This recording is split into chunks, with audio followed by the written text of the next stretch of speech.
आंदोलन, उपोषण आणि त्याचं लोकशाहीत असलेलं महत्व आताच्या लोकांना कळतच नाही. कारण आता सज्जनांचं राजकारण उरलेलंच नाहीये.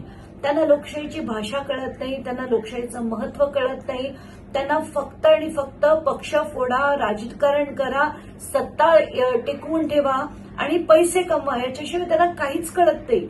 आता सोनम वांगचुक सारखा माणूस जो भारतीय सैन्यासाठी काम करायचा, त्यांना घरं बांधून द्यायचा, त्यांच्यासाठी पाण्याचं प्रोव्हिजन करायचा, ऑक्सिजनसाठी काम करायचा, तिथे एज्युकेशनसाठी काम करायचा, पर्यावरणासाठी काम करायचा, अशा माणसाला जो खरं मेकॅनिकल इंजिनियर आहे, इतर देशात जाऊन खोऱ्याने पैसे कमवले असतील, तो माणूस नीटच्या परीक्षेत वर्षानुवर्ष होणाऱ्या पेपर लीकच्या विरोधात उपोषण करत होता. 21 दिवस त्याला ढुंकून बघितलं नाही, त्याच्या उपोषणाला प्रतिसाद नाही आणि आता त्यांना उचलून त्यांनी हॉस्पिटलाइज केलं. तर मी तुम्हाला खात्रीने सांगते, हे पिटिशन हे भाजपच्या माणसांनीच केलं असेल आणि हे कोर्टाकडनं त्यांनी वधवून घेतलं आणि आता म्हणायचं की कोर्टाच्या सांगण्यावरनं आम्ही त्यांना हॉस्पिटलाइज केलं. तर इतकी बनेल माणसं आहेत, इतकी ज्यांना भावना शून्य, त्यांना कुठल्याही प्रकारच्या भावना नाही, हृदय नाही, संवेदना नाही, अशी भावना शून्य माणसं आता राजकारणी झालेली आहेत. म्हणून हे देशाचं दुर्दैव आहे. त्यांना आंदोलनाची, उपोषणाची भाषाही कळत नाही आणि महत्वही कळत नाही.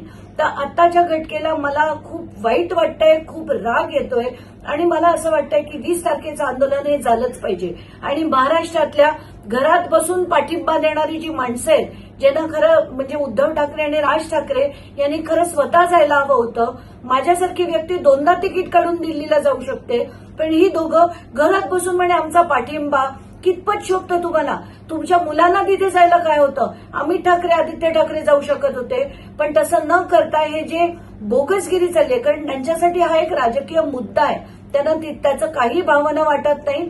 तिथे आंदोलनात ज्यांना वाटतं ना, ते सगळेजण तिथे, महाराष्ट्रातली असंख्य लोक तिथे पोचली होती, पण ही 2 माणसं घरात बसून पाठिंबा देतात म्हणे. पण मला खूप राग येतोय आणि मला असं वाटतंय की 20 तारखेचं आंदोलन झालंच पाहिजे. धर्मेंद्र प्रधानांचा राजीनामा झालाच पाहिजे. पण आता प्रॉब्लेम असा आहे की एकीकडे अभिजित डिपकेला सुद्धा आज खूप मोठ्या प्रमाणात मारलं गेलं आणि 21 दिवस या सरकारला वेळ नव्हता सोनम वांगचुकांकडे जाऊन बघण्याचा सुद्धा. त्यांना आज उचलून हॉस्पिटलमध्ये टाकण्यात आलंय. ते फक्त आणि फक्त 20 तारखेचा पार्लिमेंटवर मोर्चा येऊ नये म्हणून. त्यांना कुठल्याही भावना नव्हत्या, कोर्टाचं काही त्यांना पडलेली नाहीये. आणि हे जे केलंय, कारण कालपर्यंतची माझ्याकडे त्यांचे मेडिकल रेकॉर्ड्स आहेत, कालपर्यंत जी स्थिती होती ती गेल्या 8 दिवस आहे. मग आज असं काय झालं की त्यांना उचलून हॉस्पिटलमध्ये टाकावं लागलं? तर हे अतिशय दडपशाही आहे. ही माणसं भावना शून्य आहेत. हे मी पुन्हा तेच म्हणेल, कारण अतिशय संताप होतोय माझा आज.